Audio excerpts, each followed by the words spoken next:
Saya sampai saat ini tidak mencintai suami saya. Bahkan pernikahan saya sudah 6 tahun. Karena bagi saya cinta adalah nomor kesekian. Untuk apa hanya ngomong cinta, tapi bahkan sekarang banyak kan ngomong cinta tapi nyakitin, ngomong cinta tapi selingkuh, ngomong cinta tapi poligami diam-diam. Jadi saya nggak butuh itu, Ustadz. Jadi gimana saya bisa menghadirkan agar saya mencintai suami saya bertutur kata baik terhadap suami saya. Dan ketika saya benar-benar di titik terendah, saya lelah dengan pekerjaan di luar rumah dan lelah dengan pekerjaan di dalam rumah, saya berkata kasar kepada suami saya. Saya sadar ketika saya berkata seperti itu, jangankan untuk masuk surga, menciumnya saja mungkin saya nggak akan mungkin. Saya pernah dengar dari seorang ulama ya di Mesir. Beliau lagi ngomongin tentang fikih keluarga, kata beliau. Materi beliau, fikih keluarga. Kata beliau, di dalam Al-Quran itu tidak ada satupun ayat tentang pernikahan yang didasari dengan cinta. Jadi Islam secara konseptual tidak mengharuskan bahwa cinta itu menjadi syarat utama dari sebuah pernikahan. Tapi Islam sangat menghargai cinta. Karena di zaman Nabi dulu ada seorang perempuan, anak yatim, dilamar oleh 2 orang laki-laki yang berbeda, yang satu kaya, yang satu miskin. Keluarga perempuan ini, pamannya, pokoknya walinya gitu ya, lebih condong kepada yang kaya. Anak perempuan ini lebih condong kepada yang miskin. Dia lebih mencintai yang miskin, keluarganya lebih mencintai yang kaya. Lalu pamannya datang ke Nabi nanya, "Ya Rasulullah, mana yang lebih baik buat ponakan saya? Kalau kami sih lebih condong ke yang kaya, tapi dia ke yang miskin, mu'dim. Kami yang musir yang kaya." Kata Nabi, "La nura lil mutahabbaini ghairan nikah." Tidak ada jalan yang lebih baik bagi 2 orang yang saling mencintai kecuali menikah.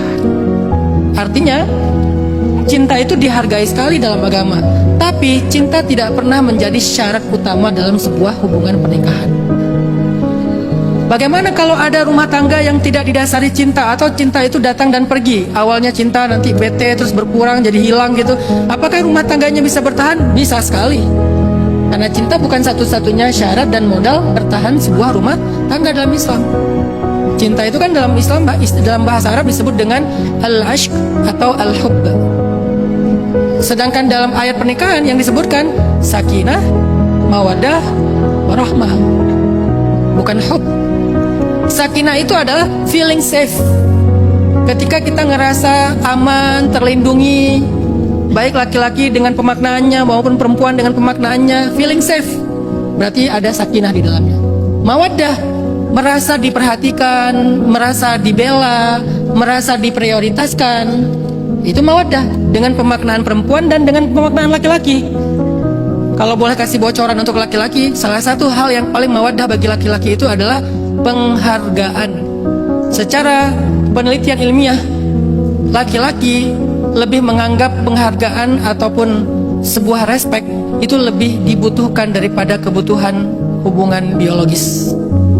Padahal bagi laki-laki kebutuhan biologis itu tinggi loh, nggak sama dengan perempuan. Kalau perempuan kebutuhan ekonominya yang tinggi. Ya memang kayak gitu fitrahnya. Makanya saya nggak pernah setuju mengatakan perempuan itu matre. Ya memang fitrahnya matre kok. Dan saya juga nggak pernah setuju untuk mengatakan laki-laki itu nafsuan. Emang laki-laki itu nafsuan? Itu fitrah. So what gitu? Kenapa merasa malu untuk mengatakan salah satu kebutuhan menikah itu untuk menunaikan kebutuhan biologis? Bukankah itu firman Allah di dalam Al-Quran? Walladzina hum li furujihim hafizun illa ala azwajihim, kecuali orang yang yaitu orang yang menjaga kemaluannya kecuali terhadap pasangannya. Itu berarti laki-laki kebutuhan biologisnya tinggi. Tapi ternyata dalam penelitian ilmiah, kebutuhan laki-laki terhadap respek, dihargai, ternyata lebih besar daripada kebutuhan dia terhadap masalah biologis tadi. Jadi laki-laki itu patah banget kalau nggak dihargai, teman-teman. Patah banget. Kalian nggak ngasih hak biologisnya dalam beberapa hari, mungkin dia sakit kepala lah ya, tapi nggak patah loh. Tapi kalau kalian nggak menghargai dia, patah. Dan itu berat banget buat cowok. kecuali dia cowoknya nggak cowok kali ya. Kalau cowok sejati yang punya sisi maskulinitasnya ideal, itu tuh fatal sih. Masalah nggak dihargai itu fatal. Makanya gimana pun Kak Febri punya penghasilan lebih, minta nafkah dari suami. Dan hargai walaupun yang diberikan itu kecil. Hargai walaupun yang diberikan itu kecil. Katakan ke dia, makasih ya udah berjuang untuk kami. Itu dia mau ngelakuin apa aja buat Kak Febri itu. Nggak tahu ya, mungkin beda-beda orang ya. Saya merasa kalau saya bisa ngasih nafkah buat keluarga, saya itu ngerasa berharga. Bahkan ketika istri saya ngingetin di awal bulan, saya nggak tersinggung. Biasa aja. Nggak pernah saya pikir, kayaknya dia nggak cinta deh sama aku, cuma mengharapkan nafkah doang. Enggak, emang gitu perempuan. Dan istri saya juga nggak tersinggung kalau saya mengingatkan dia tentang kebutuhan biologis. Tapi di atas itu dihargai, dibilang makasih ya Baba udah berjuang buat aku sama anak-anak. Itu tuh saya kayak nggak ada liburnya juga nggak apa-apa gitu. Tiba-tiba jadi Superman tuh. Makanya Kak Febri, mawaddah itu modal pernikahan. Dan yang terakhir, rahmah. Apa itu rahmah?